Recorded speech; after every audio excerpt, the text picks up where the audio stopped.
Billionaire Elon Musk, the richest man on Earth, was blasted on his X social media platform for posting some rude comments for suggesting he would impregnate Taylor Swift after she endorsed Kamala Harris for president and signed her post "Childless Cat Lady."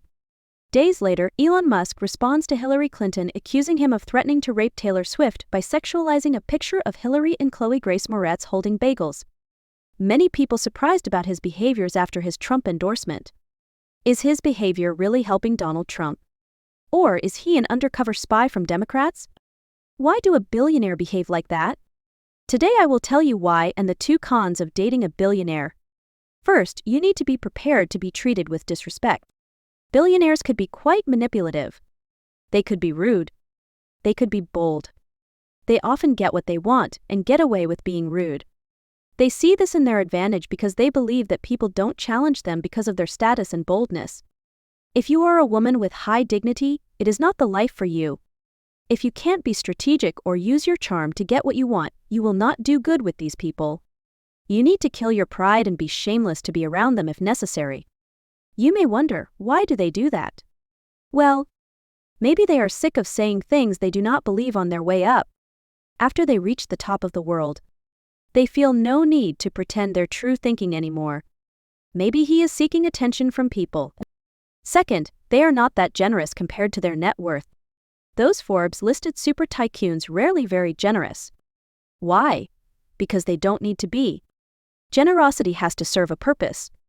They might be generous to their business partners, employees, or leaders they need to impress.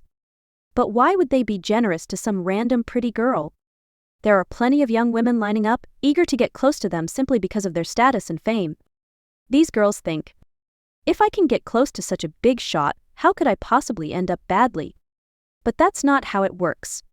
Most of these top-level tycoons are like peacocks. They show off their feathers and their glow, but they're not going to give much. The truth is, these top-tier people tend to offer limited generosity. When they look for women, it's like they're paying a salary. It's the same set amount for everyone.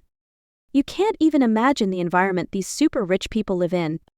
Regular folks can't understand what it's like. Regular wealthy guys still have to go out and find a place to party. They have to make an effort, maybe meet some female students from art school or a fancy event, and then try to make a good impression for others to join them. They still have to make effort to get into those exclusive social circles. But the life of a super tycoon is different. Their business spans the globe, so they spend a lot of time flying from place to place, attending meetings, or appearing in the media. A lot of their time is spent in transit, which is why they don't mind spending money on things like private jets. These people have thousands of employees and partners. They influence how much money so many people can make. From employees to leaders to suppliers, everyone is trying to figure out their preferences and weaknesses, so they can stay in their favor. A ton of people are constantly analyzing what they like, whether it's women, wine, art, or something else, hoping to win their favor by fulfilling those desires. So do these tycoons need to go out and meet women themselves? No, because there are people constantly trying to bring them everything they want.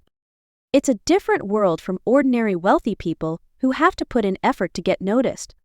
For example, a businessman worth $100 million may seem impressive to most, but their company likely only has a few hundred employees. They can't compare to those running huge corporations with tens of thousands of people under them. For these top-tier bosses, everyone around them is vying for their attention, hoping to get even a small project or deal. Now, imagine you're a young woman hoping to catch their attention. In the middle of all these people pushing and presenting things to them, you're just tiny. The person who introduces you to them probably does the same for 10 other women every year. You're just one among many. So, it's unrealistic to think you'll establish some deep emotional connection with these tycoons. They have too many people around them, constantly offering more. At most, you might see a bit of their world, meet a few people in their circle, and gain some exposure. But if you're hoping for real benefits, you'd be better off with a local, less famous business figure who may be far more accessible and generous. So who will end up marrying these super tycoons? What we often see with women who manage to secure a relationship with these super tycoons, that they don't demand anything or push for commitment. They just go with the flow. They'll act like, I don't expect anything, I'm just here for the love.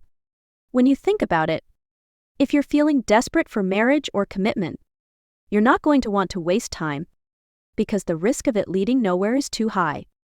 But these women, they stay calm, they're patient. They think being with you is better than being with someone else, and since I don't have any better options right now, I'll just hang around.